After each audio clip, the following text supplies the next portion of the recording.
Welcome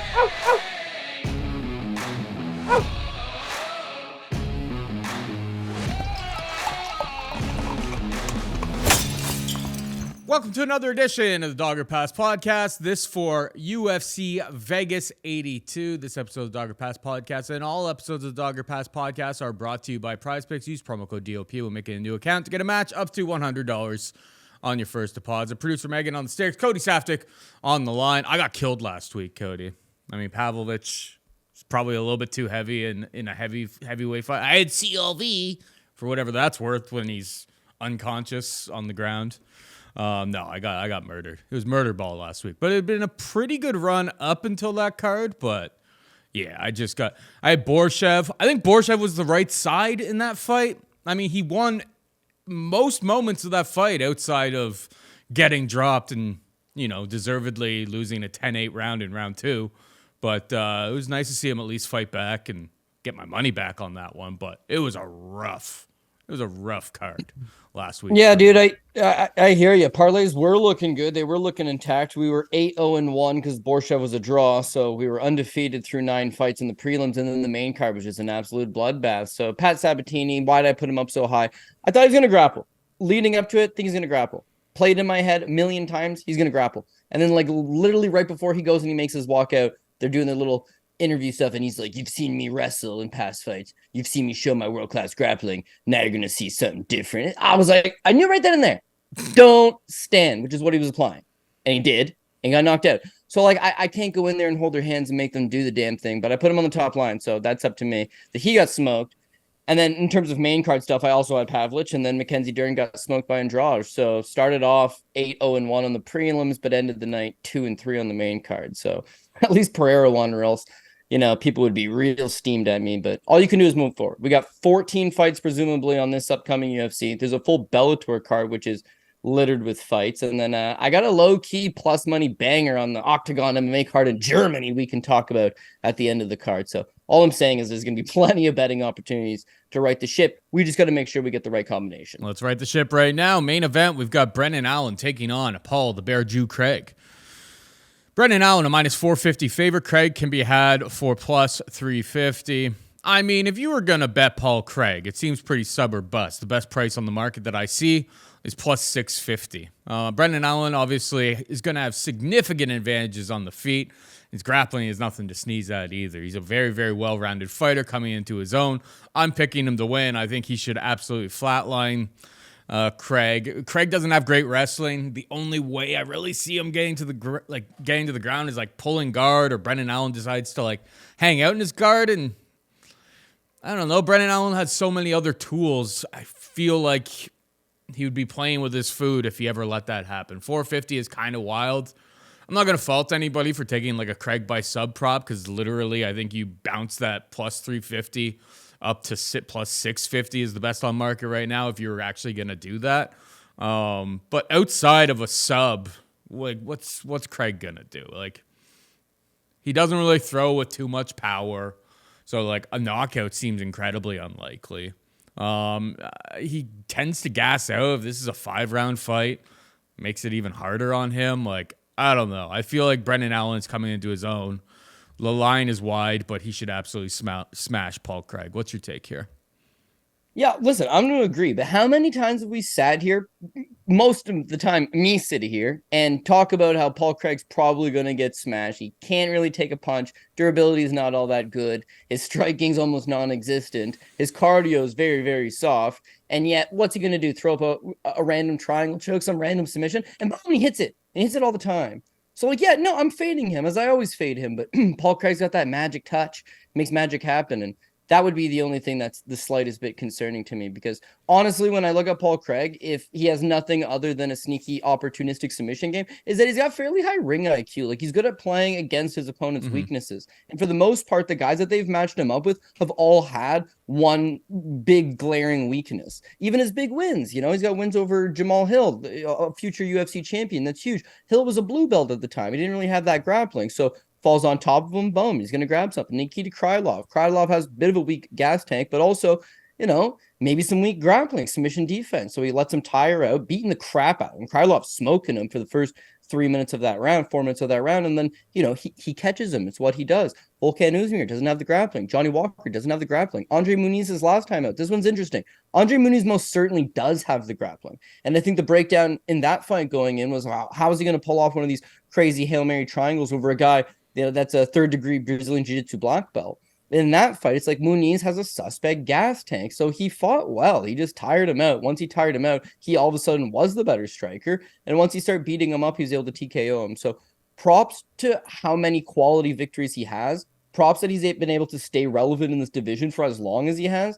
But eventually you're going to run into these guys that are well-rounded. And that's what I see in Brendan Allen. He's young. He's out of one of the top gyms in the world, for that matter. And he's on a solid win streak right now. He can wrestle, he can grapple, he can strike. He fought Andre Muniz, he choked him out. And the submissions are definitely there. The grappling is definitely there.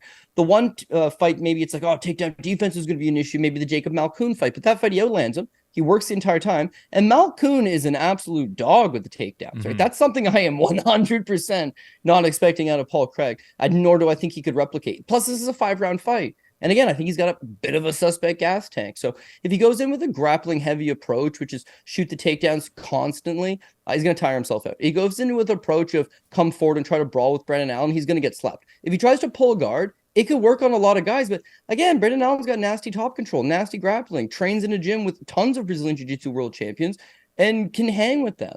Fought Andre Muniz and subbed him. Like, I don't know that pulling guard's necessarily the best path. So if Paul Craig wins, like you said, one of those Hail Mary submissions. Plus 650. If he loses, Magic he's Beans TKO'd, plus 650 ticket. Like, I'm not going to fault anybody for taking that because I feel like his submission prop is probably his money line. His money line is plus 350. You get plus 650 for likely I really struggled to see him win a decision here. I mean, he got a TKO win in his last fight, and Brandon Allen's last couple losses, again, it's when he gets TKO'd, but Sean Strickland and Action Man Chris Curtis, okay, I'm going to give you a pass there. If you get TKO'd by Paul Craig, you've got some serious problems on your hands. I don't think he's at that level by no stretch. So it's MMA. Anything can happen. Something wild could land in exchange, rock him, make it work for yourself, but I think logic would dictate if you're going to take Craig, you would take that Craig by submission. Flip side to that with Brandon Allen, I'm thinking the TKO. Again, if he keeps the fight standing and he's able to just strike with Paul Craig, he's going to catch him and knock him out. If Paul Craig ends up pulling guard or the scramble leads to Brandon Allen being on top, I still think he probably TKOs him. Like, again, go back to the Krylov fight. He has Paul Craig out in guard, right? Punching away. And one of the punches wake him back up. The ref doesn't stop it. And then Paul Craig pulls some crazy magic, which he's known to do. But do I see it happening here? No. So I'm going Brandon Allen. Brandon Allen probably a top ticket guy because one, I legitimately like him. Two, it is the main event. I could take the head if I needed to, but I probably wouldn't because it's Paul Craig. And again, historically, it's cost me money, but I feel good about this matchup. We'll see what could possibly go wrong, Paul. Paul Craig finds a way. Paul Craig finds a way. Finds a way. Yeah, don't take that away from him. We're not trying to besmirch him. I'm impressed by how he's definitely grown a lot over the course of his career. He's added some skills, and yeah, I mean he's pulled the rabbit out of the hat so many times that it's not a fluke at this point. It's he's very opportunistic and he's capitalized in a lot of different spots, but sometimes it looks so very ugly. You know, it's crazy, and then we can move on. But he's got to win over Jamal Hill, right? A submission win over Jamal Hill, a future champion, and he's got to win over Magomed Ankalaev, right? Yep. A future UFC champion. Both those guys, light heavyweight champions, and he's at middleweight now. So he looked good against Muniz on the scale. He looked really good against Muniz on the scale and performed well. So I'm expecting a good version of him. I wouldn't write him off. I just think the 27-year-old kid who's again, just doing the right things and looking good and seemingly hasn't beaten every element. But with Paul Craig, yeah, you can never write the guy off. He's got that dog in him. Yep. All right, we got Michael Morales taking on Jake the Celtic Kid Matthews. Morales is a minus 310 favorite. Matthews can be had for plus 260. Who you got here, bud? Yeah, so this one feels winnable for Jake Matthews until you really look at it. And it's well, where is he going to get the fight done? So, of course, you and I know Jake Matthews for his grappling. He was a young kid with some really nice grappling. Father's a kickboxing champion over in Australia, but he himself is very much a grappler. Doesn't have the wrestling to back it up. Doesn't have the striking to really get his opponent's respect and then mix it up and get it to the ground. But when he takes over, fights guys that cannot hold down a job in the UFC, he can beat them. When he takes on any like modicum of top 10, top 15 guy, he generally struggles. Again, when you look at his wins, Paul, Deshaun Johnson, Wagner Rocca, Akbar Theriola, Johnny Case, Boyan Velikovic, who's actually low-key not bad, but still, none of these guys ever had success in the UFC. Jingliang Li would probably be his best guy. He's had a little bit, right? Shinzo Anzai cut very quick. Rostam Akram cut very quick. Emil Meek cut very quick. Diego Sanchez was at the way tail end of his career. Andre Fiallo cut off a 1-3 run. Darius Flowers his last time out. Like, that's the level that he can be. But you've seen this guy routinely, time and time again, step up, and quietly, he's not that young kid anymore. Quietly now, he's 30 years old. He just never really turned the corner. He never really put it all together for my liking. He's been in the UFC for a decade. He just really hasn't put it all together. Now, out of all those performances, right, his career high for significant strikes landed 72. And it's against a shell of a body of Diego Sanchez. Outside of that, he's kind of low output on the striking. The wrestling, it's non-existent. Last time out against Darius Flowers, no takedowns. Against Matt Semmelsberger, 1. None against Fiallo. None against Sean Brady, who's obviously a much better grappler and smoked him. 1 against Diego Sanchez. And then you'd have to go back to the Meek fight almost 4 years ago before he actually put consecutive takedowns together.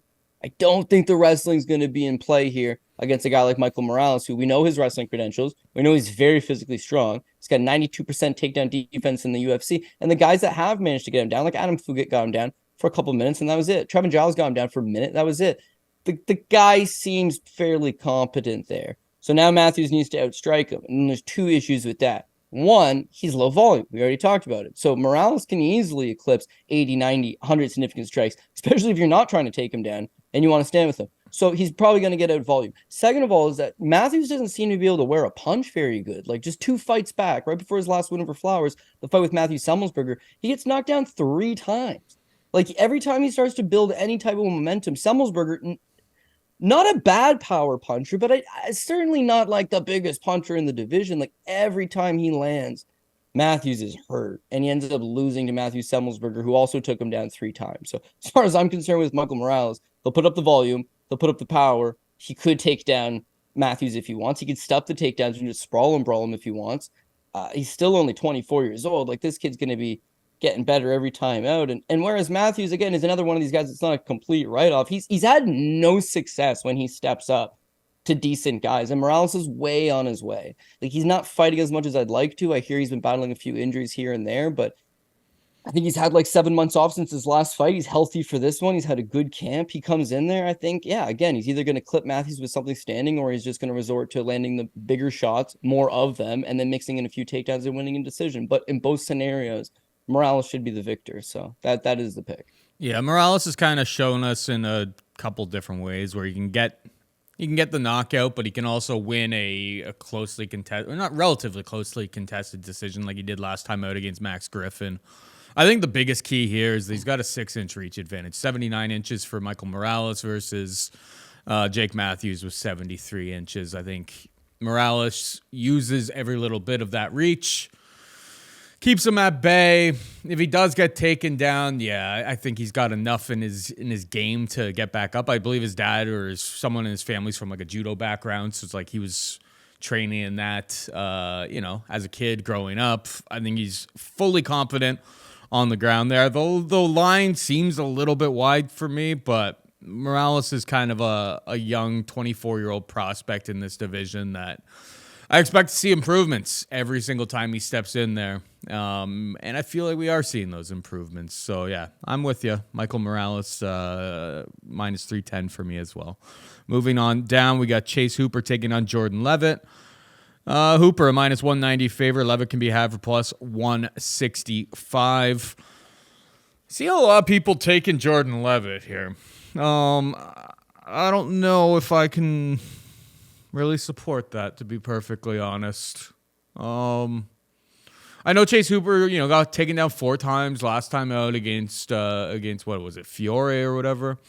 But he put up 150 significant strikes. Jordan Leavitt's output at the best of time, unless he's getting takedowns and just holding top position, over the course of 3 rounds. It's like when this fight's at range, like Chase is going to be putting up volume on him. And we really, outside of the one fight where like Jordan Leavitt put up half decent numbers against Trey Ogden, I believe it was like 69 significant strikes, something like that. Yeah. We're not even in the same stratosphere as what Hooper, who I thought that Fiore fight kind of showed that's like, okay, things may actually all be coming together for Chase here. I think Chase wins on volume. Chase could potentially, sub him, have the better grappling if they get to the mat. He's got a lot of outs here. So, like, minus 190 doesn't seem too crazy for me. And we know he's got, like, insane durability. So, Leavitt has, I guess, one shot popped a few guys. They've been incredibly low level. But Chase is not going to go down that easy, I wouldn't say. So, I don't know. I think Chase is justifiable at this number. What about you? Yeah, I'm totally going to agree. So Chase Hooper's one of these guys that kind of became the laughingstock of the community, but I always liked him, right? And I always gave him the benefit of the doubt that he's super young, man. He was the youngest guy signed to the roster when they had signed him back in the day off the Contender Series. They gave him a developmental deal because they knew he shouldn't be fighting in the UFC, but they tried to bring him along, and in bringing him along, you see him get exposed, and you see this young kid struggle on the world stage, taking on not the greatest level of guys, but solid competition. The best guys on their respective regional scenes who make it to the UFC, and now he's got to go out there and fight them. So he loses a few, and I think people kind of throw him in the category of a Paige Van Zandt or a Sage Northcutt or some young prospect that wasn't really ever going to materialize. But in his case, it's like he's got legitimate jiu-jitsu. It's just he doesn't seem all that physically strong. He's a young, nerdy, Michael Cera looking kid, no striking to back it up, but solid cardio, solid jiu-jitsu. And again, the more he gets experience, I think the more he's going to improve. The thing, though, is that he's 6'1" and was competing at 145 pounds. Like, how many 45ers are 6'1" on the roster? Yeah, not a whole lot. So, and a young kid. I think his frame is just getting to such that it was getting a little bit too big. He doesn't seem like the strongest guy at 45. It's that he's big and the weight cuts are getting tougher. So after he lost to Steve Garcia, who's, doesn't look like a great opponent, but Steve Garcia hits. He hits and he hits hard. Once he lost to Garcia, he took a year off not quite a year off, but he moved up to 55. And then I think in that last fight with Nick Fiore, why is he starting to put it all together? Maturity, experience, but I think the move to 55 is going to yield big results. And it's not like these guys at 55 are even all that much bigger. Jordan Leavitt is considered long, and he's 5'9", right? He has a 71-inch reach. He's got 3 inches less than Chase Hooper, and he's giving up a whole lot of height. So Hooper's still big for lightweight, and I think he's starting to add in the wrestling. You used to be joke gimmicks, him and Ben Askren getting some work in together. And it's not like Ben Askren is an actual training partner of his, but he has started to spend a lot of time on his wrestling, and he's got a lot of leverage because of the height. He can lean on guys, he can wear on guys. He gives up takedowns still, but I think he's so naturally confident that in his ability to scramble, his ability to get back on top, his ability to threaten with submissions, that he just leads to work. So you go back to 3 fights back to Felipe Colares fight. Colares is in it early, but he just drowns him. And Fight Metric will tell you that Chase Hooper landed 60 significant strikes in that fight, but he landed like 130 total strikes in that fight. They just deemed 60 of them significant. He drowned him and put him away in the 3rd round. And then the last fight with Nick Fiore, a fight that probably could have gotten stopped, you just saw him continuously build and continuously get better. And so I think about this fight with Jordan Leavitt. It's like neither of them are good strikers, but for my money's worth, I actually do think Chase Hooper is the better striker. None of them are great wrestlers, but Leavitt's more of a guard puller. He's not someone, maybe he shoots low on the single leg. Maybe Hooper flops to his back because he wants to engage him in some grappling, but I think Hooper's physically stronger, has better striking, has the wrestling. Grappling is top notch, getting better. And Leavitt's more of a guy you can throw him in there against one-dimensional people who can't catch up to him or that he could exploit in some area. He does a quick little twerk. He's kind of like a Vanessa Demopoulos, He's very one-dimensional and then uses that one dimension to keep fights close and greasy and then maybe squeaks them on the scorecards, right? And then does a stupid little jump in the commentator's arms or in his case, do a little twerk and then take off. But like there's nothing really that jumps out at his game that screams, this is something that I can get behind. Jiu-jitsu is not world class. Wrestling's not there. Striking's not there. The volume, as you mentioned, the one fight with Ogden, but it's super low level, and it's almost all low leg kicks from the outside. That's it. Ogden just freezes up and stares at him, and he just low kicks him from the outside and jumps out of range. So It's in Las Vegas, and Leavitt's from Las Vegas, trains at Syndicate, has been there for a long time. Maybe the non-existent crowd is on his side, but like there's not hometown cooking in Vegas. They're going to shoot it as straight as they can. And I think Chase Hooper gets the win. Yeah, I mean, we've been at the Apex 82 times now. There really isn't hashtag home cooking when there's no crowd. Like the vibes of these cards are completely different than, going into, if you went into Phoenix, Arizona, and you got Chase Hooper fighting in front of his home crowd, it would be kind of like a different story there, They're going to call it as they see it. And sometimes the judges are just straight up bad, regardless of where on the planet you are. Moving on down, we've got Payton Talbott taking on Nick Aguirre. Minus 700 for Talbot, the biggest favorite on the card. Aguirre can be had for plus 500. I mean, this Talbot kid is priced like he's the second coming, Cody. I watched this fight on Contender Series against Tracy Cortez's brother. He looked good. He looked like he can strike pretty well from range. Can he grapple? Because Aguirre's done some decent stuff over the course of his career, obviously. He's got a bunch of wins by submission. And even going to decision against Dan Argueta is like a half-decent look. I know, he lost very, very soundly in that fight, but I don't know, man. Minus 700, it's like you're paying a big price here on Talbot. Feels like dogger pass to me. I know, sounds crazy, but I'll be looking for like a Aguirre by submission sprinkle, just because I really don't know what to expect from Talbot. UFC debut, UFC jitters, massive, massive number. I can't get there. It's dogger pass for me. What about you? Yeah, I mean, if you compare it to last week's biggest favorite on the card, Matus Rebecki, it's like Rebecki was 15-1 before he signed with the UFC. Had fought internationally, had wins over Dagir Ishmagulov. Or sorry, he had a win over Imavov, Dagir Imavov, Nasruddin's brother. He had fought a lot of legitimate guys, came to the UFC, wins 2 fights, and he's taking on a short notice missed weight Roosevelt Roberts. And he was minus 650, right? So you knew you were getting a legitimate guy. You knew the odds were stacked in his favor, and he was minus 650. So that felt like, that's as much as I want to pay, but I'm still willing to pay it. Now you're getting minus 1,000 on a kid who's very young, who's making his UFC debut, coming off a decision win on the Contender Series, and it's minus 1,000. So yeah, dude, I'm totally gonna agree. And for the record, he's from Las Vegas. He's like born and raised in Vegas. Went to university at the University of I think University of Nevada, Reno. He's like home through. If this is at the T-Mobile, or if there was like some existing crowd to get behind him, that would help. But like, again, he's just buried in the apex on the main card, and that's cool. But like, what does that really do for you? So yeah, at 10-1, you got to think that he's going to go out there and absolutely starch Nick Aguirre, which he very may well. But at 10-1, it's like you'd have to be certain, and I don't think you can be certain of that because you haven't seen enough. You have seen, most notably, that fight with Junior Cortez on the Contender Series, as you mentioned. It's Tracy Cortez's brother. There's 2 state champions in the family. It's a wrestling family. His brother was an MMA fighter as well. He went 1 for 17 on takedowns, right? So, like, this kid can defend. I think he can move. Payton Talbot seems like a natural athlete, whereas for past generations of MMA fighters, they come from judo backgrounds, they come from karate backgrounds, they come from taekwondo backgrounds, they come from traditional martial arts backgrounds. This kid's coming from a MMA background. He can wrestle, he can grapple, he can strike. And whereas a lot of people are in college wrestling rooms, this guy's in a fight room. This guy's surrounded by pro fighters in Las Vegas. So I think he's probably developed very quickly. He's got a lot of legitimate skills. He lands 145 significant strikes in that fight over Cortez. And again, kept him to 1 of 17 takedown attempts with only like a minute of top control. All good stuff. He's young. He's got the looks. He's got the athleticism. He's got excellent volume. He can stuff some takedowns.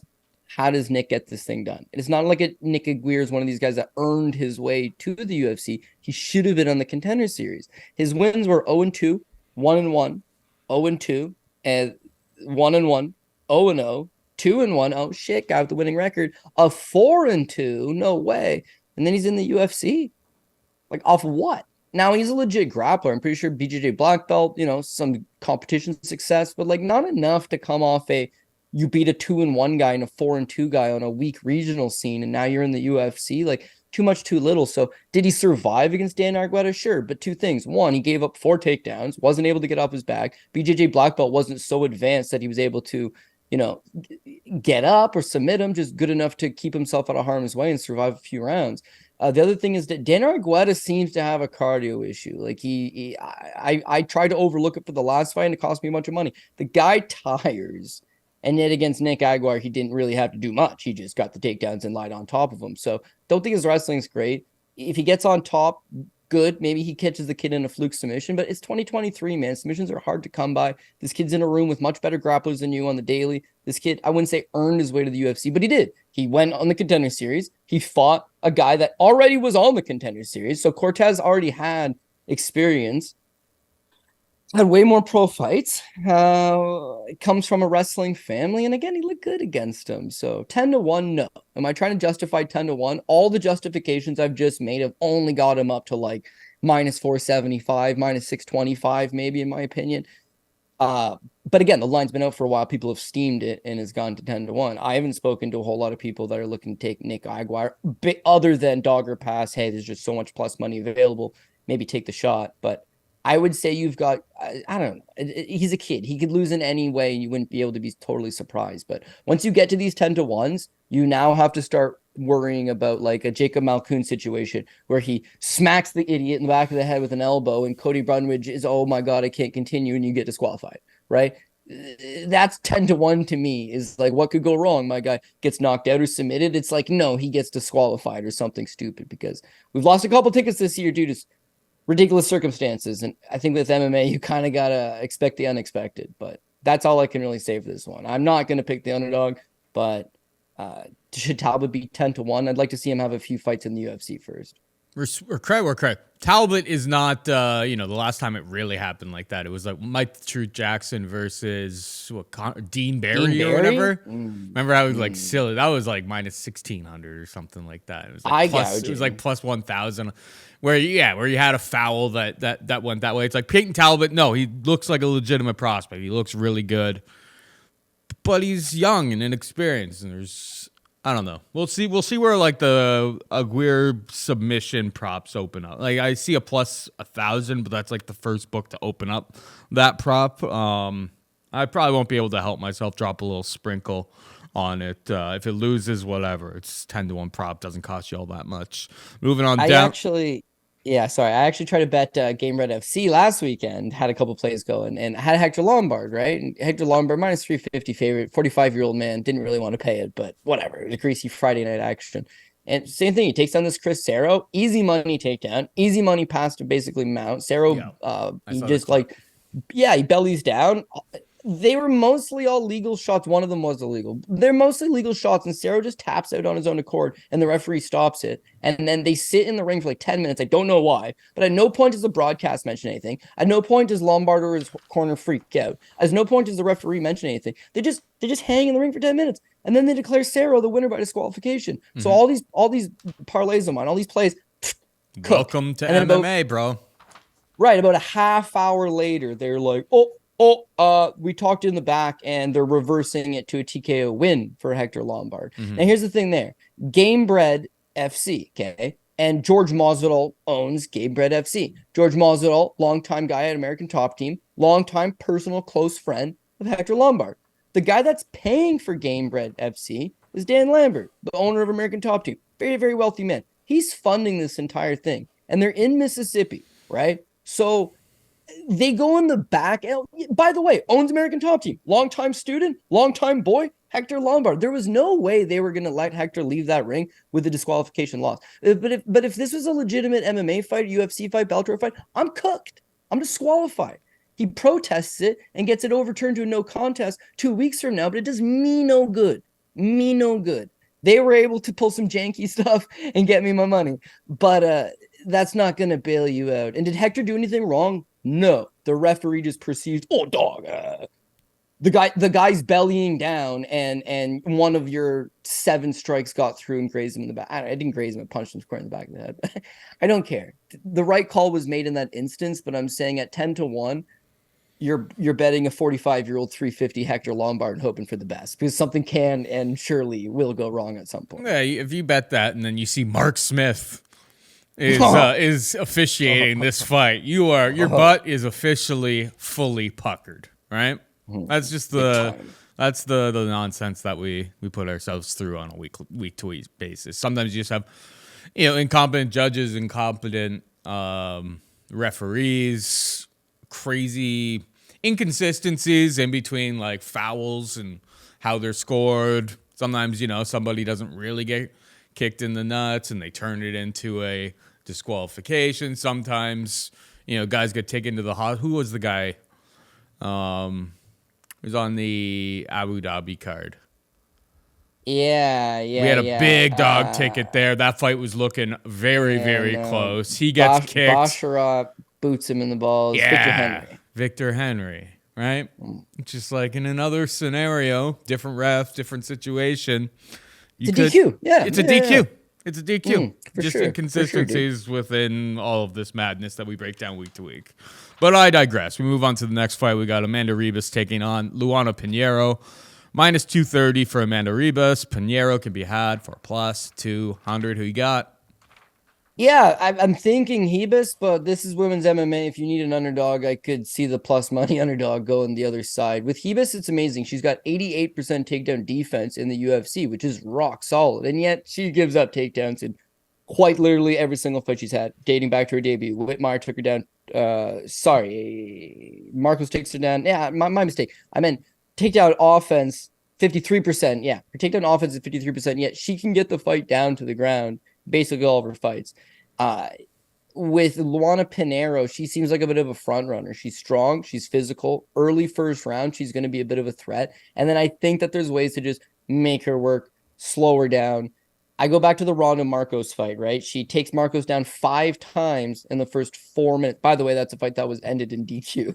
Yeah. But the worst part about that is that she's gassed and Marcos is turning on the steam. And if you had a plus money Marcos ticket, you would have felt pretty good about it until all of a sudden it's like, oh, there was a short foul. All of a sudden she can't continue. To me, it looked like she didn't really have that heart of a champion. She didn't really have that desire, but she's tiring and then took the easy way out. So I've been thinking about fading her, but they've matched her up with Sam Hughes, who she took down 3 times. She scored a clean knockdown on. Sam Hughes is not terrible, so a good little win, but someone that wasn't able to just really push her and kind of bring that out of her again. And then Michelle Waterson, her last time out. The Waterson fight was interesting because you've got an aged Waterson, 2 fights removed from retirement, small for the division, hasn't had a lot of recent success, and yet Waterson outstruck her 61-44 and took her down. And yet close split decision, and they give it to Luana. But Waterson could have won that fight. And now what do you have? You have someone that didn't quit against Ronda Marcos, but it looks suspect, and then gets a win over Sam Hughes, and then greases a greasy split decision over Michelle Waterson. What if she loses the Marcos fight and she loses the Waterson fight, right? Then you're not even considering her a contender in the slightest bit.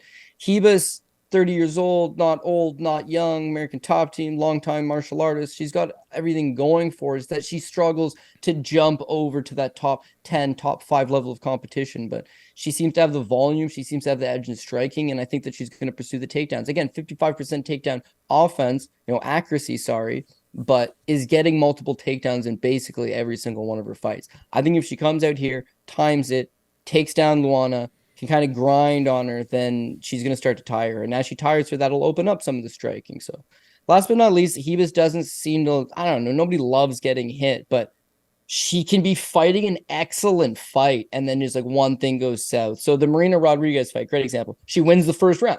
Second round, it's like the first flush punch that lands just crumples her over. And then Macy Barber in her last fight, she wins the first round. And then in the second round, it's like Barber's continuous grind and the elbows really soften her up. I don't think Luana Pinheiro has that same type of offense.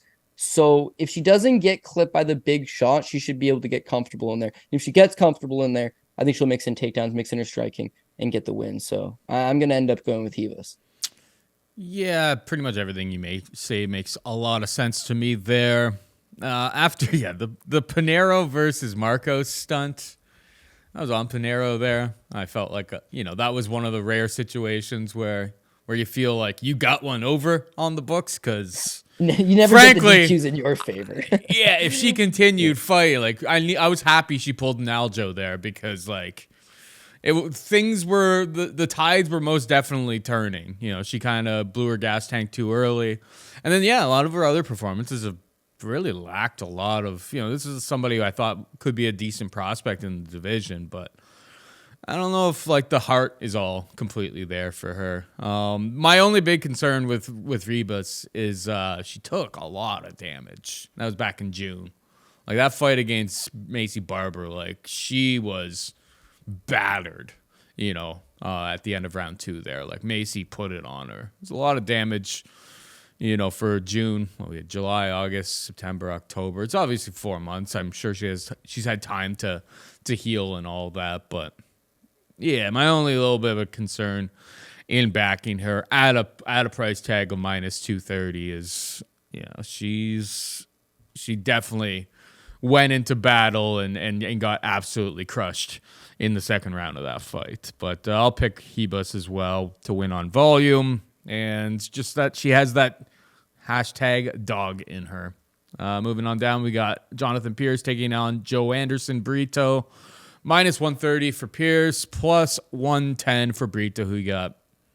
Yeah, so again, I got this thing lined up as 50-50. I got this thing as a dog or a pass. I probably will end up taking Joanderson Brito. But it's hard to say, I got a dog pick. Yeah. He's plus 110. Like, what dog pick? This is an even money fight, and you're just playing it by the slightest of margins. First and foremost, I can see this fight going either way. 100%. Jonathan Pearce is the better wrestler. He's the better grappler. He's got a deep gas tank. If he gets his wrestling going in this fight, he might be able to drown Anderson Brito. Joanderson Brito, meanwhile, is a physical specimen, a wild man, hits very, very hard. And he doesn't got terrible cardio. Probably will gas out 2 rounds into this fight, but he's going to inflict a major amount of damage within those 10 minutes. And I'm not sure St. Pearce can really take it, to be honest with you. So anyways, I guess starting with Pearce, right? Pearce loses that fight to Joe Lozon. Everyone will remember, minute and a half knocked out. To me, it's a bit of an outlier that either it's a fluke or he's going to get bopped one of these days. And when you look at the guys he's been fighting, Kai Kamaka, not really all that good. He loses in Bellator now. Omar Morales went on a terrible run and getting cut from the UFC. Christian Rodriguez, he's dope. Christian Rodriguez is 21 years old when he took that fight. He took the fight on short notice. He lost the first 2 rounds, and then he damn near bodied JSP in the third. So it was another example of like his durability is not that good. His cardio is pretty solid, but he pushes an absolute hectic pace that he's not bulletproof from gassing out. It's just he continuously works. And as he works, he gets tired. You're supposed to be tired too. If you're not tired and you're there to hit him, he's there to get hit. So a little bit worrisome, that fight. Then his last fight with Darren Elkins. Elkins isn't exactly a striker. Elkins isn't exactly a guy with a whole lot of power. And yet Elkins slapped him silly with that right hand and kind of hurt him a few times with it. So I think that for all of his offensive gifts and his ability to grind, it's like he's no defensive gem. He's there to get hit. And Joanderson Brito he packs one hell of a punch. Now, again, he's been fighting a lower level of competition. Weston Wilson knocks him out in the first round, but he was expected to do it. Lucas Alexander, who we'll talk about a little bit later, he's expected to beat him up and subs him in the first round, did what he's supposed to do. But then he fought Andre Fili. Remember that? It was like a 47-second knockout win. Like most of his wins are by knockout. He picks one hell of a punch. And to counter the argument of he gassed out on the Contender Series against Diego Lopez, wins the first 2 rounds, gasses in the third, eye poke, momentum shifted against him, and he tells the refs he can't see. So it goes to the scorecards, and Brito wins it, but he was tired. And then his fight with Bill Algeo put a pace on him, and he tired. So the blueprint's there. This guy tires, and someone that can take him down, probably will take him down. St. Pearce probably will. That's the game plan. They both have an excellent path of victory. But Joanderson is still only like 27 years old. So in my mind, I'm thinking he's starting to shore up the cardio. I know he's been finishing guys in the first round, but if he can just stay solid for 2 rounds, I think he could definitely go up on the scorecard. So last but not least, and I know I'm just talking myself in a circle, and I am going to take Joanderson Brito. I'm biting the bullet here. Joanderson Brito has 0% takedown defense. Like nobody's ever shot a takedown on him other than Bill Algeo, who shot 2 and got both of them. Bill Algeo, although a wrestler of types, he wrestled a little bit in high school and college a little bit. it's not all that physically strong. So him going 2 for 2 on takedowns and being the only guy is problematic because you got Jonathan Pearce here is going to go down. He's going to shoot multiple takedowns, probably get some, grind on you, tire you out. I just feel at some point they're going to return to their feet and Pearce is going to slip up and Joanderson's going to catch him with something. So I've been riding the favorites pretty much most of the card. I agree with most of the favorites. This one's a dogger pass. It's 50-50. And if I can get slight plus money on Joanderson Brito, then that's where I'm going to end up going. So sign me up for that. I mean, even early on in the fight, like going after the, shooting for some takedowns and getting, Brito's so strong that like he could grab that neck, get an early sub. Choke, I think like the later this fight goes, I don't think the submission threat becomes a thing, but it's going to be dangerous. Anytime Pearce gets close to him, it's going to be dangerous. The guy hits really, really hard, and he has at least a nasty guillotine if you get your neck stuck in the wrong place, particularly early in the fight. So I'm with you. Brito for me as well. Moving on down, we got Jose Johnson taking on Chad Anheliger. Johnson at minus 170 favorite. Anheliger can be after plus 150. Who you got? Yeah, so with Chad Anheliger, it's really cool that he made it to the UFC, but unfortunately, I almost think that's where the dream ends for him. People will remember him from the Contender Series. Here's a guy that started off his pro career 2-6 in Canada. He's a Canadian guy, very familiar with him. 2-6 on the Canadian regional scene, and decides I'm going to build my way back up, and does. And again, journeyman status, but he goes on a little winning streak. Wins at 125 pounds and 135 pounds. Regional titles at 2 weight classes. Cool little gig. Beats a Brady Hestead, who was like, I don't know, was like 21, 22 years old at the time. Beats him, gets on the Contender Series, and then upsets Muin Gafurov. Goddamn. 4-1 underdog. Goddamn. Greasy split decision. Crazy. Dana White's like, listen, man.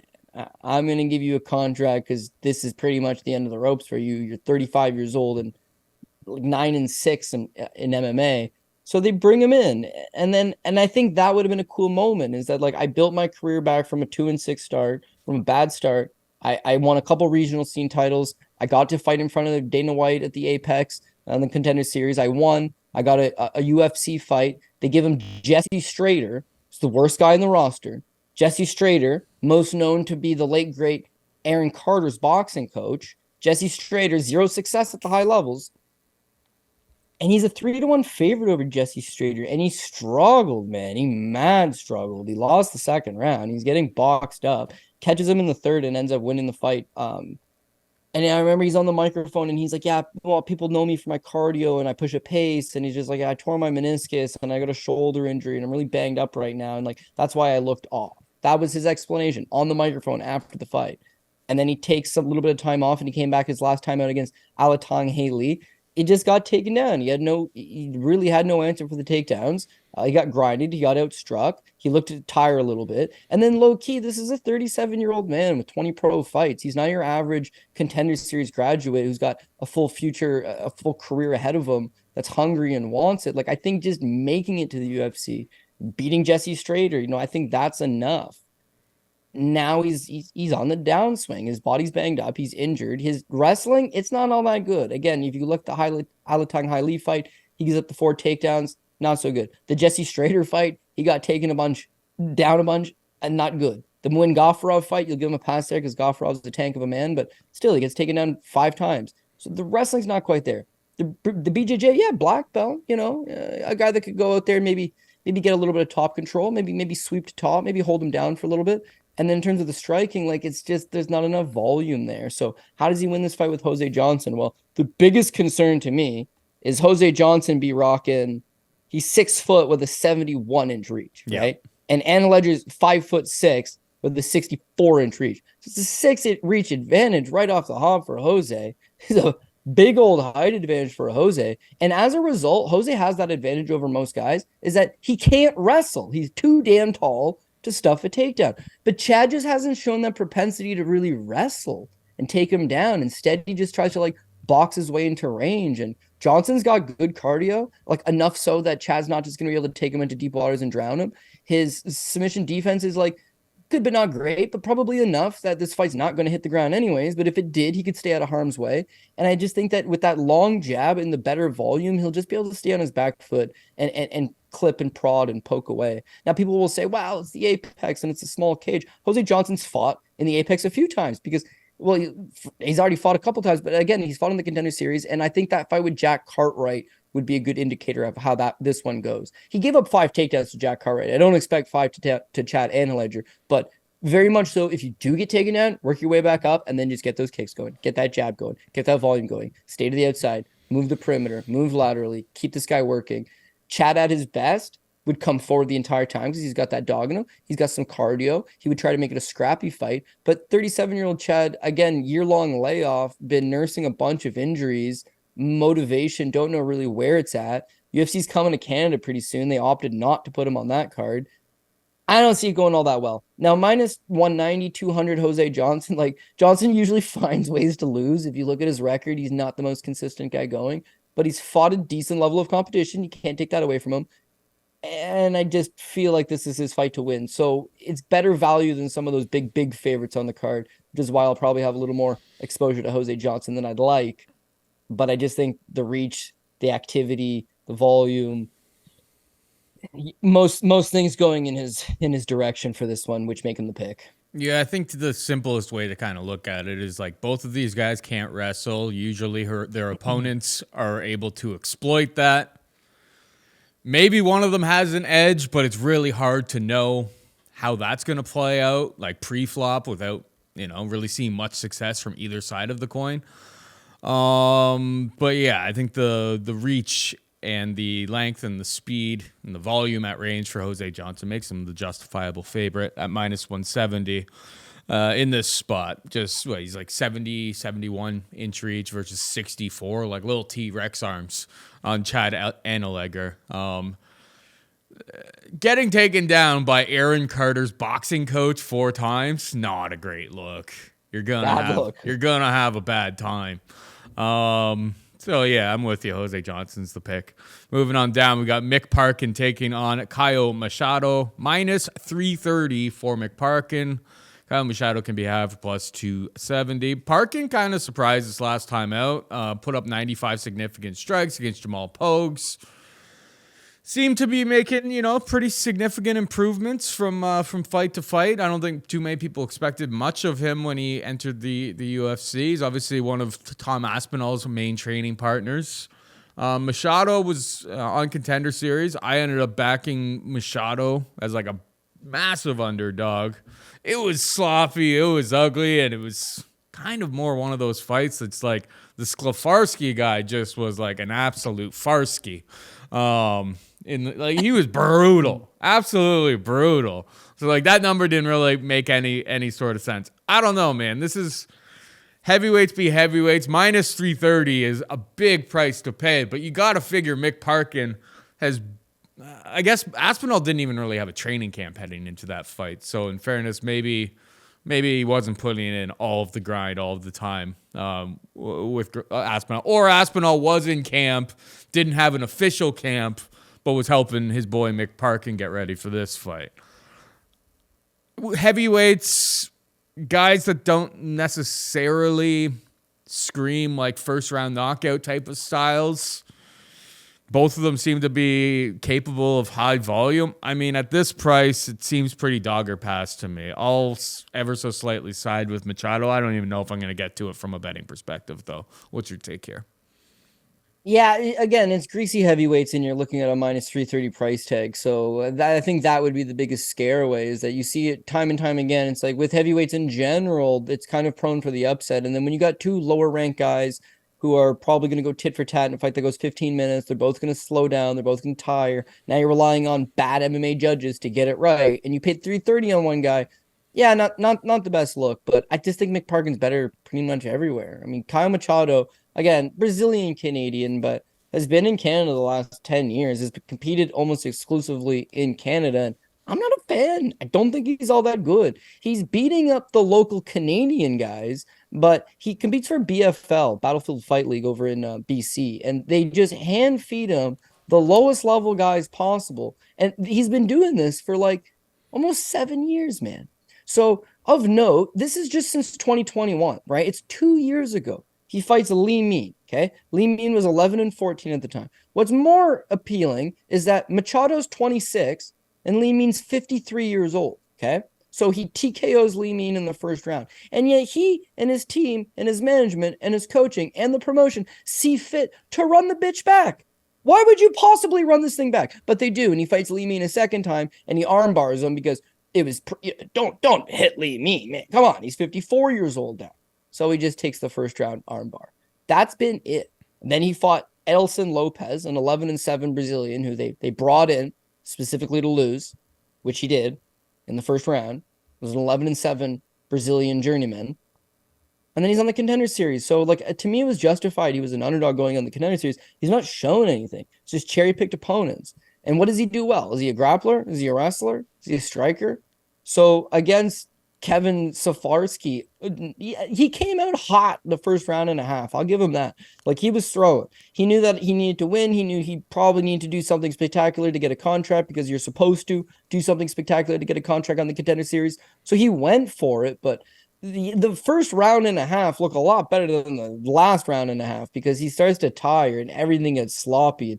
It just becomes a low-level fight. And I do not expect him to get a contract out of it, but Dana pulls his classic, I need heavyweights, and he does, so they signed him. This guy's Jared Vandera, and him would be an appropriate level of fight, like that's as far as I'm concerned where he's at. Now he's only 29, which is super young for heavyweight, and he just landed like 121 significant strikes. So even though his cardio started to wean, he landed 40 in the third round alone. He pushed the pace at the best that he could. This would be a sophomore outing for him. He always just ends it in the first round. I never seen him go to a third round. That was the first time he was able to at least, go that hard three in a long time, show you something. All good stuff. Just I'm still not sold on him. Mick Parkin is the better kickboxer. He's got the better striking. He's got the better footwork. His wrestling seems a lot better. So I don't think Machado's just going to be able to lean on him. And I think it's Parkin that could be able to actually mix in a few takedowns if he wants to. So minus 330, you're never going to love it. And does that just automatically make it a dog or pass? No, because even though there's value there and there's 100% value there in Machado, it's like it's not the guy I think is most likely to win. I think Parkin's the more well-rounded guy. He's got some better skills everywhere. He actually looked good against Jamal Pogues, man. So to me, Jamal Pogues is equally, if not better than Caio Machado. This one should go in his favor. All right, fair enough. Moving on down, we got Lucas Alexander taking on Jeka Saragih, minus 500 for Alexander. Saragih can be had for plus 400. I mean, Jeka Saragih against Anshul Jubilee. Just an absolute clown show in that performance. Just like, putting his tongue out, getting taken down constantly. Looking like an incredibly one-dimensional fighter. Minus 500, it seems a little bit wild, but Lucas Alexander put on a bit of a clinic taking on Steve Peterson. And, you may want to knock Steve Peterson, not being a tremendous opponent or anything like that, but guy's been around the block. Like, that win means a hell of a lot more to me than anything that Jeka Saragih's done in his career. Maybe I just have sour grapes because I took Jeka Saragih against Anshul Jubilee, but I'm going to really struggle to get to this guy because he showed so many holes in his game in that matchup. So Lucas Alexander absolutely rolls. Seems pretty clear to me. What about you? Yeah, puncher's chance, of course, we talk about it all the time. It is a fist fight. But outside of that, I don't know where Jeka Saragih gets it done. I think he's got 13 pro wins. I think he's got like 9 or 10 of them are by knockout. Look at the majority of his recent wins. A lot of them are by knockout. You watch the tape on him. He's like an Indonesian poor man's version of a Diaz, bro. Like, he likes to stick his tongue out. He likes to play to his opponent. He likes to kind of get in their head mentally, and then he likes to try to box them up a little bit. On the road to the UFC, he competed twice. He beat that Pawan Mon Sai on a third round spinning back fist. Then he knocked out Juan Bon Ki on a straight right first round knockout, like, I don't know, a little less than 3 minutes into the first round. Has that power when he's fighting low level guys. Plays to the crowd, gets in your face, wants to make it a scrap. The UFC can match him with another banger that's going to stay in his face. A fun fight could be made out of it, but he clearly cannot wrestle, and Jubilee made him look very foolish. 4 takedowns, easy money takedowns. And once he's on the ground, he's got nowhere to go. Ends up getting TKO'd, tired in that fight, super flat-footed, looked like a deer in the headlights. And I just think it's like another one of these guys that just shows you, even in one UFC performance, that he probably doesn't belong here. Lucas Alexander, you got to give him a little bit of credit. He debuted against Joanderson Brito, which is just not an easy fight, man. And he got trucked. Ugh, he got trucked bad, but tough going. Coming back against Steven Peterson. Peterson's tough. He's rugged. He's got a lot of experience. He came forward, and I thought you saw Lucas look a lot better, a lot more comfortable. He's got some big power. Lands, I think, 85 significant strikes, scored a clean knockdown, beat on him, and actually retired Steve Peterson after the fight. So I could see still young, very physically in shape, very strong, dynamic guy. This is going to be a fun fight. But what you've got one guy who's a Brazilian powerhouse, who had success on the Brazilian regional scene, who has fought twice in the UFC at this point and has a win and has a fight against a top 10 contender, is still only 27 years old. All of this is good. Jericho's fighting, he is a Indonesian banger. Nah, that's not a Brazilian banger. He's been competing on the Indonesian regional scene and the Southeast Asian regional scene. That's not Brazil. He has one fight in the UFC where he got clowned by Jubilee of all people in 2 rounds, giving up 4 easy takedowns, tiring out, gassing out. So I haven't seen any redeeming quality other than you might stick his tongue out, right? And you might bait him in and you might cold cock him with something because it's a fight. But if that scenario plays out, I think it probably plays out for Lucas Alexander. I think that he's stronger. I think he's more dynamic. I think that he's going to be able to stay on his back foot and just get Saragih to come in. The other thing with Saragih is that he's massively flat-footed, right? And when you fight that style of trying to be so heavy on that lead leg and bait your opponent in, is you're there for the leg kicks. I think his foot gets chewed up. He eventually drops his hands, which are already low to begin with, and he just gets buzzsawed with something. If he makes it to the second round, he's going to tire. At some point, he'll get either a caught kick or he'll stumble back, or a positional arise. And I think Lucas Alexander at that point maybe chooses to grapple. But I think he could strike with him. He could grapple with him. He could get the job done however he wants. This is probably the end of the line for Saragih, which is unfortunate because he's actually super exciting. Mm-hmm. He's entertaining. But watch him on Bellator. Well, Bellator's not going to exist pretty soon. Watch him on LFA, watch him on some regional show stuff.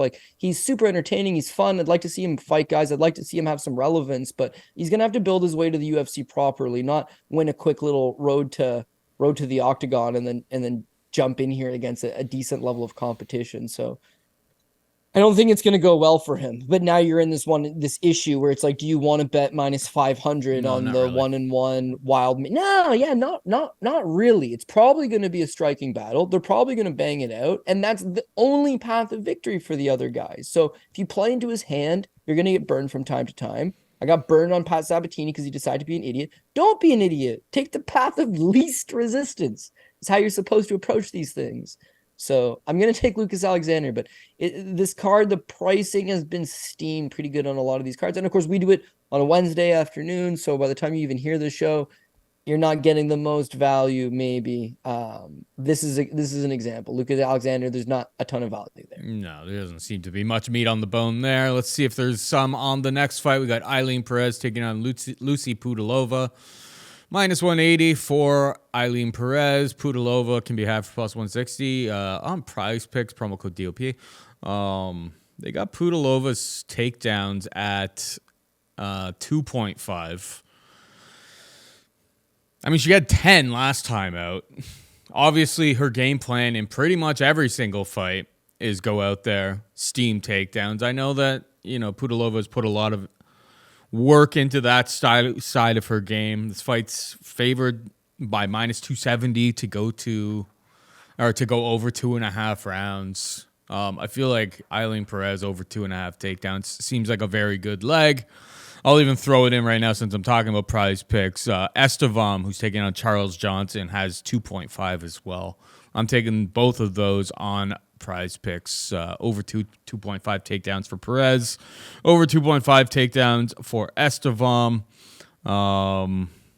Both of their opponents, or at least the styles that I expect them to go out there and employ, kind of lead me to believe that that's a decent little play over on Prize Picks. But yeah, Ailin Perez, she comes out like she did. I mean, she changed her nickname. Does it all have to do with that, Cody?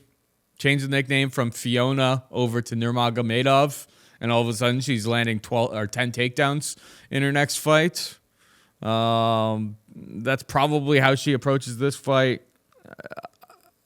Am I going to bet it? I don't know. Her by decision isn't very much better than like her money line straight up.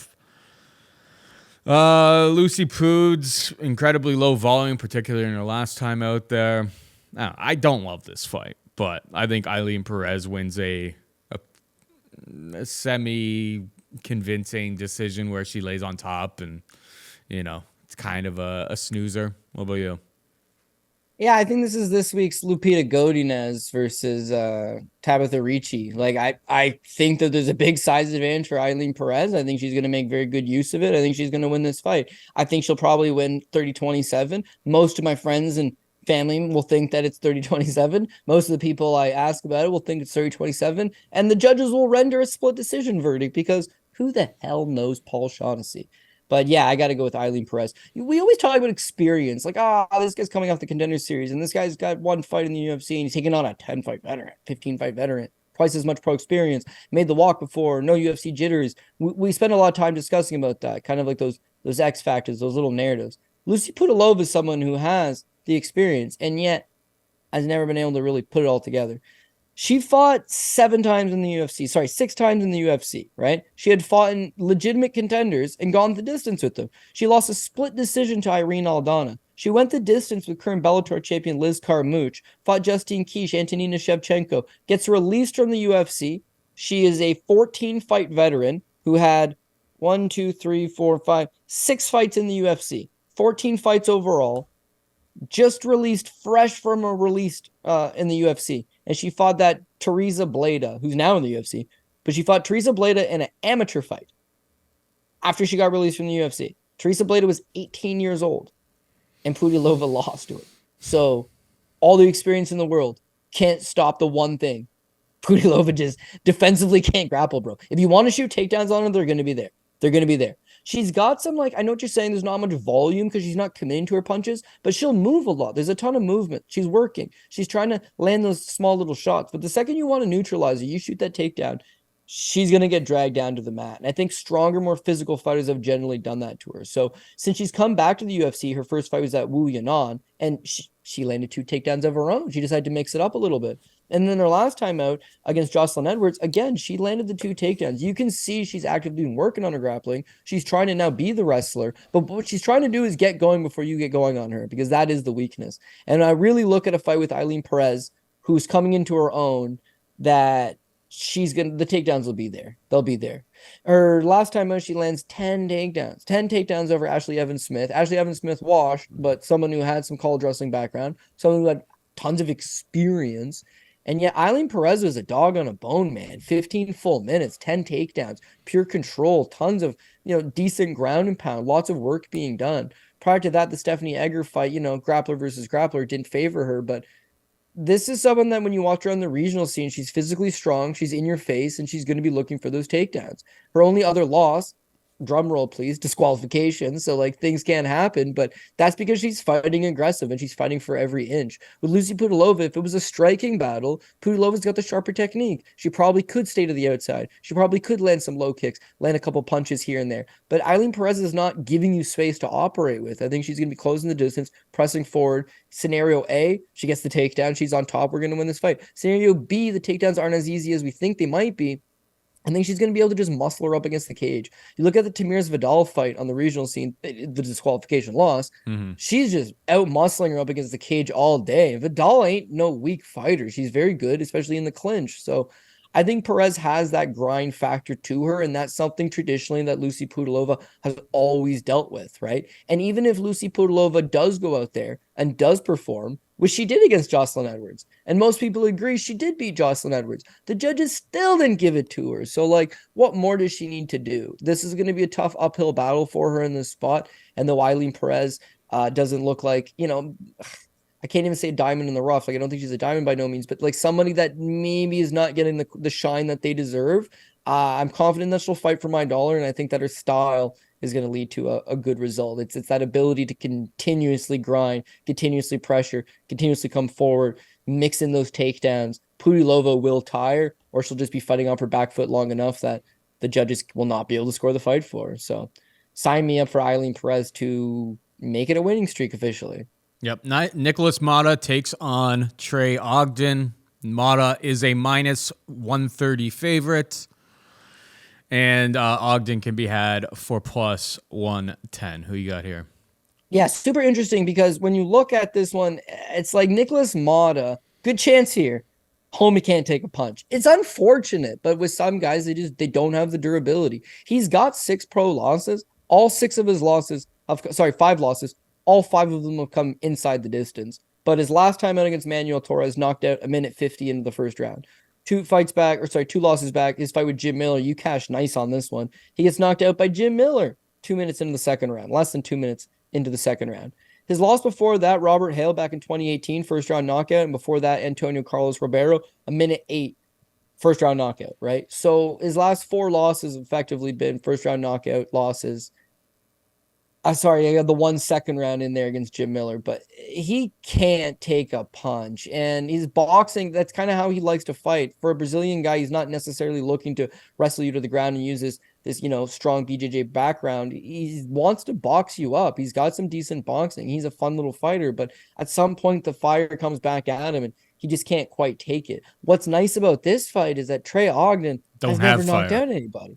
Yeah, right. Zeros. He's got no knockout victories to his credit. His only really striking performance is that he edged out Daniel Zellhuber, but the Zellhuber fight, like Zellhuber was just a deer in the headlights and the moment got to him and Ogden just spam kicks from the outside and kind of just like edged him out. But again, it wasn't like he hurt him. It wasn't like he striking had looked vastly improved. It's just nothing happened and he slightly edged him out. When you look at a lot of his fights, the Jordan Leavitt fight, the Ignacio Bahamondes fight, like he's getting doubled up on the strike count almost every time. His opponents don't respect the fire coming back at him, and he doesn't have the offensive wrestling to really mix them up. I hear he's pretty decent on the ground. You've seen some glimpses in the Leavitt fight. He did okay on the ground, but without the wrestling to get it to the ground, it's going to be a problem. Now, Ignacio Bahamondes is a big boy, but what we've seen with him is that he really can't wrestle. And not even with him did he try to wrestle.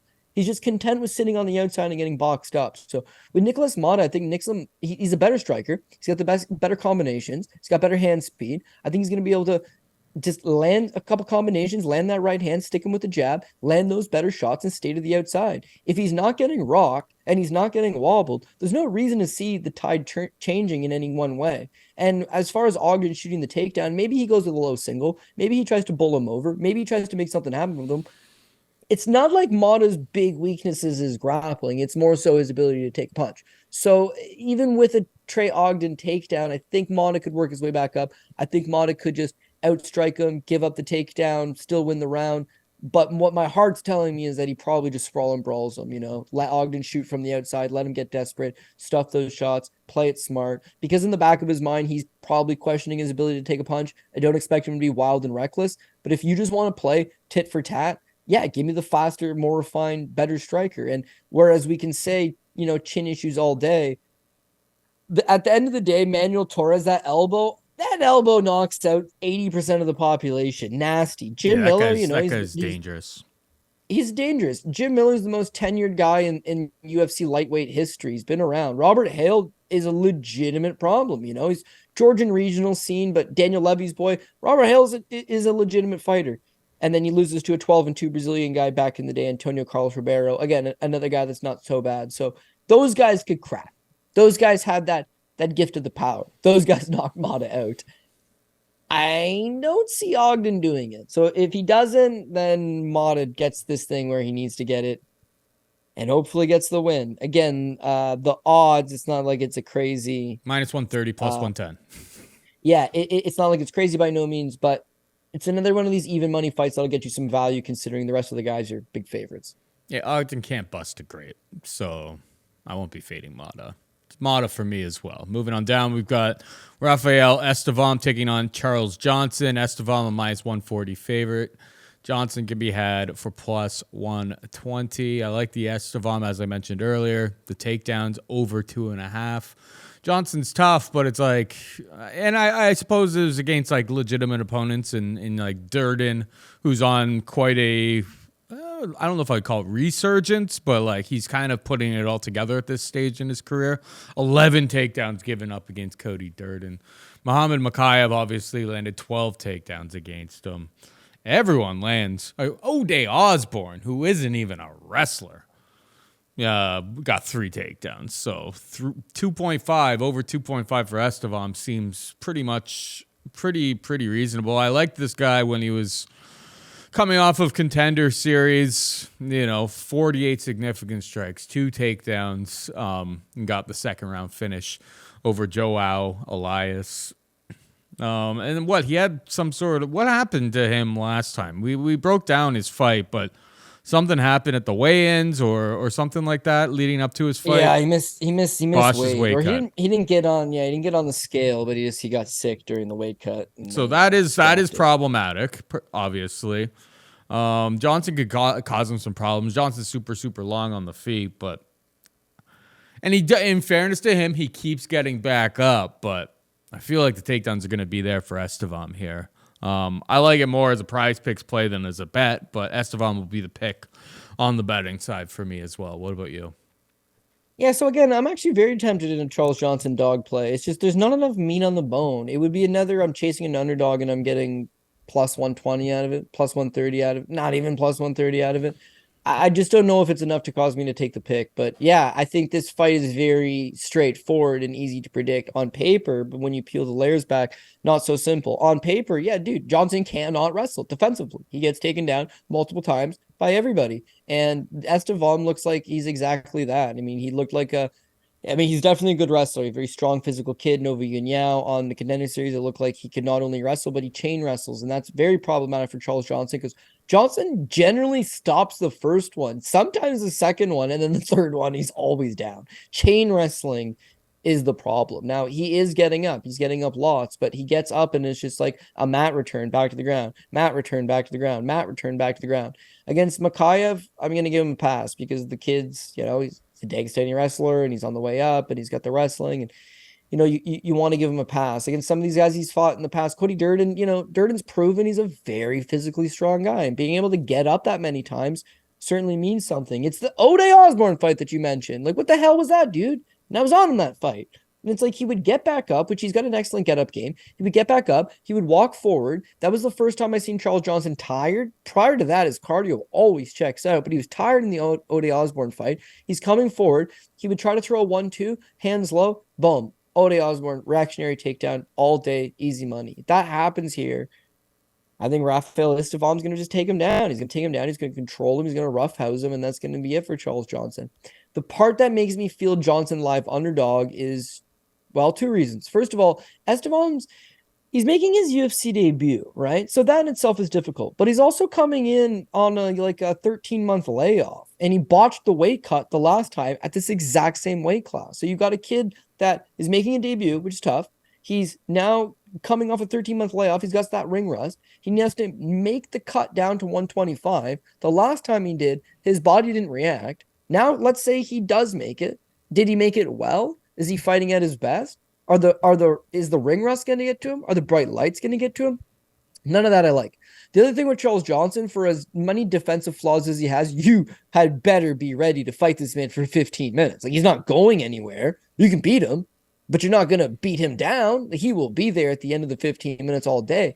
And with Estevam is that he's been smashing a lot of these guys, second round finishes, a couple decision wins here and there. But for the most part, it's like, I think he has his way. There's not a ton of resistance. If Johnson can continuously make him work, maybe he can tire him out. If the kid has a bad weight cut, if the nerves get to him, if the layoff gets to him, if any of those elements gets to him and he slows down, Charles Johnson is going to box him up, because as many we talk about, this kid can wrestle and this kid can chain wrestle, he cannot strike. He's a bad strike. He needs to take Charles Johnson down or things are not going to go well for him.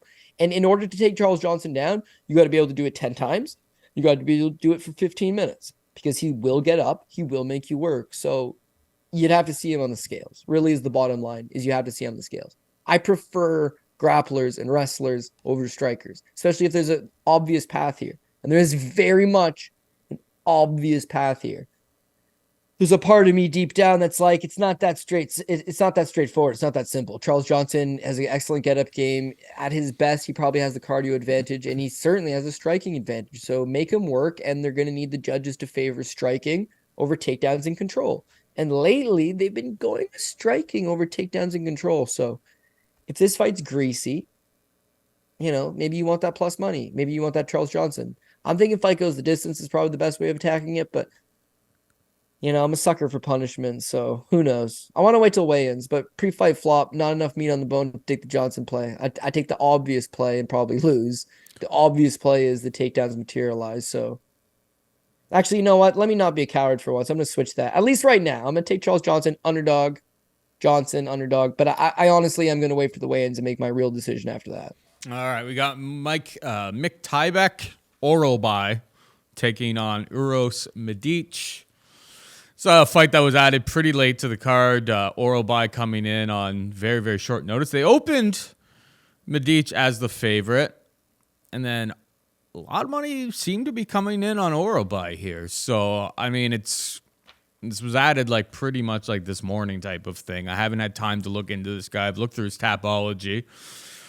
I mean, his only loss is against some sort of, super greasy Russian with like an undefeated record. So that kind of checks out. Is this guy the real deal? Have you looked into this fight at all? It's obviously, pretty fresh here. No, I honestly haven't looked at it. I was under the impression that it was, Tapology had listed as an unconfirmed rumor. I think it still is listed as an unconfirmed rumor, but I didn't really know. He's coming in short notice. The card had 13 fights on it. It's an Apex card. I didn't really think it was going to materialize, but I remember him from LFA. He's fought his last couple fights for LFA, and I think he's spending a lot of time in South Florida training. The guy's got some power, man. He can definitely go out there and wallop somebody. With Uros Medic, he's very much the exact same thing. He comes from Alaska FC. He's raw. He, at the early portion of his career, is just a can crusher. He moves down to King's MMA in California. He starts training at better camps with better training partners and better coaches. And the kid can legitimately also wallop. Like, he can hit. So he's made a lot of improvements. He's a go-getter. He doesn't have the most refined technique. His hands are low. Defensively, he is there to get hit all day, but he's got a heart and a willingness and a desire to throw down. And this will be one of those fights where they're both throwing down. I feel like Orolbai, from what I can remember, he's got the heavier firepower and having the defensive lapses that Uros Medic does. I would think that if they're going to get into a barn burner of a fight, he's going to get crippled over at some point. But Medic is at the full camp. He's got the better cardio. He's competed at this level before. And if he could survive those early exchanges, maybe get this thing into the second round, he will come alive. So, I don't know. Do I got to make a pick? What did you say the line was? Is there minus 165 for Orolbai? They opened Medic as the favorite, and then Orolbai. Yeah. I'm on Twitter and I'm looking at like some clips and stuff. This guy looks like a bad man. He looks like a bad man. I mean, I'm only looking at clips. He is a bad man. He is a bad man. He hits very, very hard. He comes forward. He swings down. He's from Kyrgyzstan, and they are rock solid. Mm-hmm. And but again, he's coming in on very, very short notice. And with Uros Medic is getting his ass kicked by Matthew Semmelsberger, who's established in the division and has fought some good guys and had beat Jake Matthews. And he took that early beating and then he gave it right back to him, man. He tired him out. He won the second round. He won the third round. I actually knocked him out with a spinning back fix in the third. So like Medic is low-key decent and Orolbai looks like he could be good. But again, it's a short notice UFC debut. So yeah, I want to say dog or pass, but it would be pretty irresponsible to sit here and make a pick. And like, I'm telling you, I haven't looked at him. I've seen his last couple LFA fights just because I like to watch LFA, but yeah, I got to see how does the striking match up? Like who's got the advantage on the inside? Who's got the better footwork? They both got power. One guy's got experience. I don't think this thing's going to hit the ground, so they're going to bang it out. I'm tempted to take the plus money guy, to be honest, but Alaska FC has a tendency to show itself when the going gets tough. So I don't know. I don't really got a concrete answer for you. I guess Orolbai is the coward's way out. I'll just take the favorite, but I'm actually, tempted to look into it to see if Medic could be a decent dog run. I feel like Medic on his last time out against Semmelsberger, like he looked pretty good in that spot. He did. Like it seems like things may be coming together for him. Like he's been pretty solid for Alaska FC. He's one of the, he's one of the better guys. Maybe he's no Cannonier, I suppose. Cannonier is the GOAT to come from Alaska FC, I would imagine. But Laura Murphy. The only guarantee she's no Jared Cannonier. The only guarantee in Orolbai versus Medic is violence, my friend.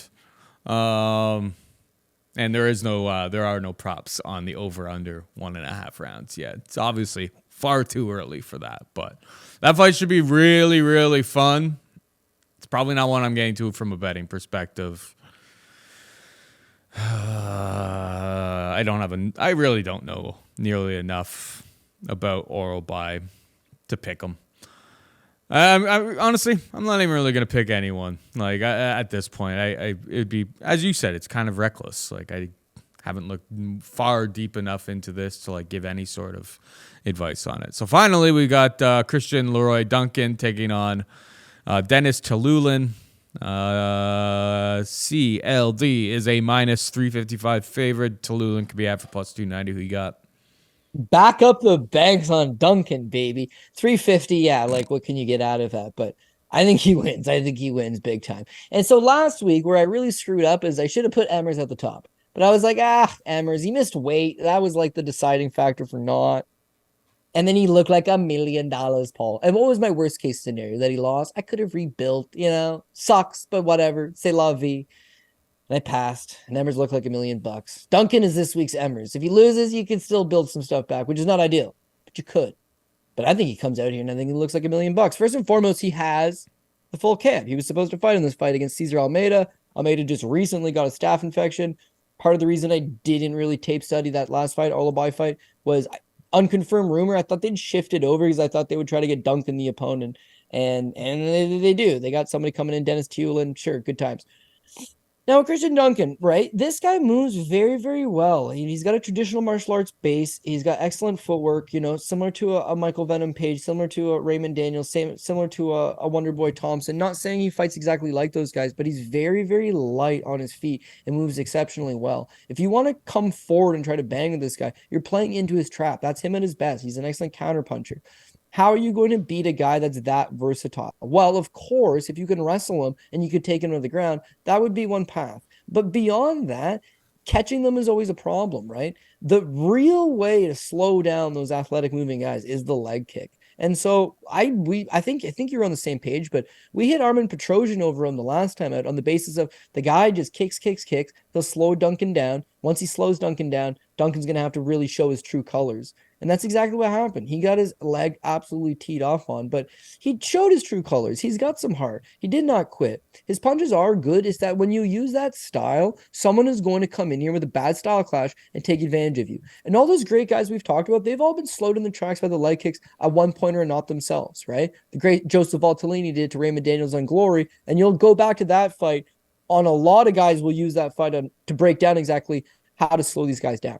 Petrosian can do that. He's an excellent leg kicker. He's got excellent volume. He's a cast iron striker. He's in it to win it, and he's going to fight to the last minute. With Dennis Tulin, he's a little softer, man. Like, he's a brawler. He's a bulldozer, but he's looking to come forward, land that 1-2. That's it. Terrible footwork. Defensively, not very sound.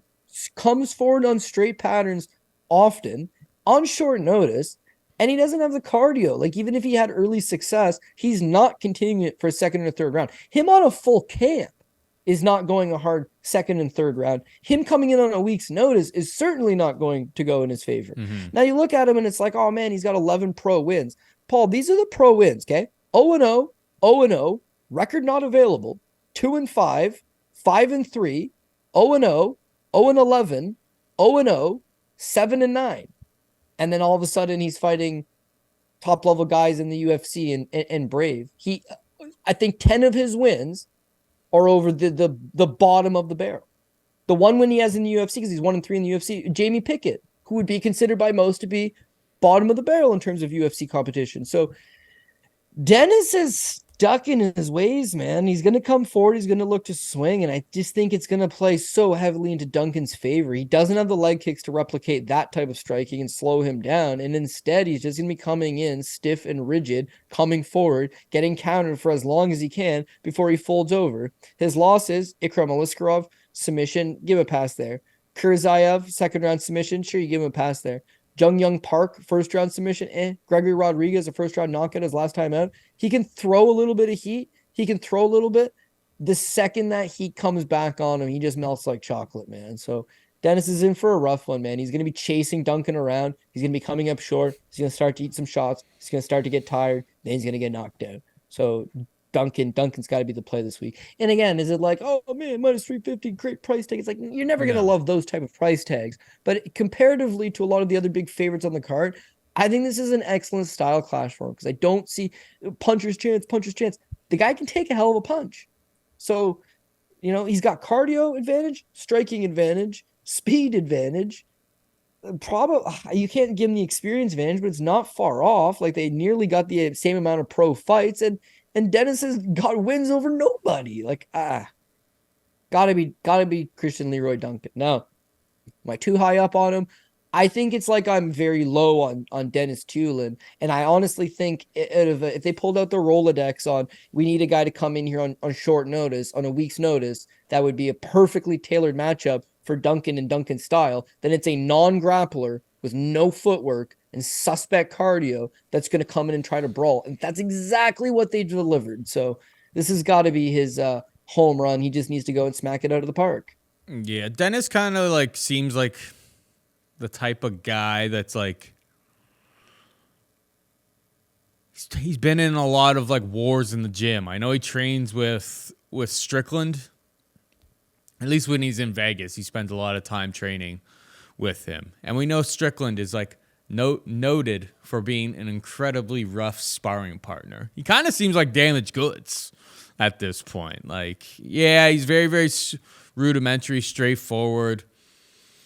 Throws bombs, but yeah, skill for skill, mobility, everything like that factored in. Like, I don't think this is a very competitive fight. And now we're kind of seeing, Dennis get wobbled, rocked, and finished consistently. He's showing that he's not really UFC level. His grappling is an absolute disaster. Doesn't have much submission defense whatsoever. None. So yeah, I'm with you. Christian Leroy Duncan probably just hangs out at range, but even if it got to the mat, like he's shown us in his fights that he's more than capable to handle somebody like Dennis, who really doesn't have much down there whatsoever. So I'm with you. It's CLD for me as well. We're just about out of time, bro. But before we go, hit him with the PRP. Yeah, PRP this week. We're gonna go with Brandon Allen. We're going with Michael Morales. We're going with Payton Talbott, Chase Hooper, Amanda Ribas,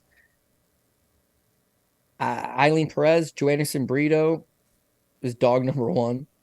Jose Johnson, Michael Parkin, Lucas Alexander, Nikolas Motta is near even. Charles Johnson's dog number 2. Uros Medic could be your dog number 3, but like again, you really got to look at that one before you make a confident decision on it. And then plus Bellator this weekend, and plus, everything else going on. I don't know. I gotta squeeze it. But if you're sitting at home and you're like, dude, this guy's just taking the favorites all the time and parlaying them. And here's an underdog for you, right? The Octagon, I think it's Octagon 49. So you're gonna have to be on a book that is a combat sport, not a combat sports book, but like that offers combat sports lines. But if you have Octagon MMA, Octagon 49, sorry. A lot of the major books have it. And I'm not wasting your time. Octagon's the number 1. It's one of Europe's top MMA promotions. They're bringing in a bunch of UFC veterans. They're bringing in some high profile bouts. The production is really good on it. And then a lot of the books are jumping onto it. So the last 2 or 3 events, most books have been carrying Octagon MMA. It's that when there's LFA on and there's PFL on and there's UFC on, who's got time, unless you're a European fight fan and this is your gym, like who's really got time to add these extra things together? Unless you're, a 20-year-old kid out of college, this is your everything, you don't got shit going on in your life. Like it'd be really hard to tape it all. So this one's just one of those ones like that would have probably normally fall through the cracks. But Steve McDonald's fighting on the card against this Joran Montanak, right? Steve McDonald's Canadian, 29 years old, used to live in BC, now lives in Etobicoke, trains at 10th Planet Etobicoke. The guy is an absolute beast. He's an absolute ferocious monster of a man. You meet him in person, he's a block. He is an absolute cinder block. Very got this aura to him, man. Like if you wanted somebody dead, maybe Steve might be the guy to go out there and take the job out for you. He's 4-0. It looked like sky was going to be the limit for him. BJJ black belt, solid striking, physically an absolute beast of a man. Bellator signs him 4 years ago as a 25-year-old. He goes to compete with Bellator. They do a pre-fight medical on him. He's got a brain bleed. So Bellator pulls his license, and essentially every promoter in North America has been like, we can't let you compete with this brain bleed. So doesn't have a job. He's a full-time at the gym doing 2 sessions a day, beast of a man. He just hasn't competed in 4 years. But he's not super old. He's still only 29. And then good thing for him, Germany don't give a shit. So like North America won't let him fight with this brain bleed, but like Germany does not care. So the reason why he's a plus 225 in some spots, some books got him as low as plus 180. I would think I got something to do with that because I've been hammering that line as much as I could. But yeah, he's taking on a French guy. He's 4-2, no grappling. Both of his losses are first round knockout. I think on paper, it's like, oh, well, one guy's European and fights over there. Steve's got almost no footage available online. He hasn't fought in 4 years. On paper, he's fought in a low level of competition, and he's got a brain bleed, which is readily available information that anybody could find out about. So I think that's all enough for someone that's wiki capping it, Tapology capping it, just to be like, oh, this Canadian guy who hasn't fought in 4 years is just going to show up to get his ass kicked. That's fair. But again, if you know the story and you look back into it, it's like, Steve's a beast, man, a beast. And this John Mottarak guy is going to get dumped on his head here pretty quick. So I'm going to play some Steve McDonald. Again, I'm always down to play an underdog. It's just like, it's got to be right time, right place. And to me, this one feels like it. So if you're on a traditional book that's offering just UFC plays, you're out of luck. But if you get UFC and Bellator plays, yeah, that's good enough. But I specifically gravitate towards books that offer, can I get Cage Warriors on it as well? Can I get LFA? Can I get Invicta? Can I get some regional scenes that I might be interested in betting? If you're on one of those books, you're most certainly have it, because I know of at least 4 or 5 books that currently have the line out. Just see it if you can. I bet them. Plus 185. I mean, right now the market is pretty cornered at that. It's like 4 or 5 books that actually have it listed. The best is plus 187. The worst is plus 163. Yeah, I found it. I found it during your diatribe. I found it. Yeah, the best I mean, at least on like FightOdds.io, the best price that I see is it was plus 200 at a book that doesn't pay me, so I'm not going to say their name. But yeah, I'm in. Plus 185. Let's go, Steve. That Mottarak guy, yeah, dude. Mottarak's last fight, he got knocked out first round by an opponent who was 13-13, and the dude took the fight on like 4 days' notice and knocked him out. And now he's a 2-1 favorite over Steve McDonald. Okay. Steve McDonald would probably be Canada's greatest light heavyweight. And that's not because he's so good that Canada has no light heavyweights, but I'm willing to ride it, dude. I'm willing to bet our best light heavyweight beats the 10th best light heavyweight from France. Sounds good to me, bro. All you had to say is underdog regional scene, and I was just like, I'm in. I'm in on that. I'm in Germany. Cody wouldn't bring it up unless he really, really, really, really, really liked it. So we'll see what the number goes over the course of the rest of the week. There can't be too many people betting into those markets. You're right. They do get overlooked. But anyway, that is it for us this week. Hope you enjoyed the show. For producer Megan and Cody Saptic, I'm Paul Shaughnessy saying goodbye and good luck. Ow, ow, ow.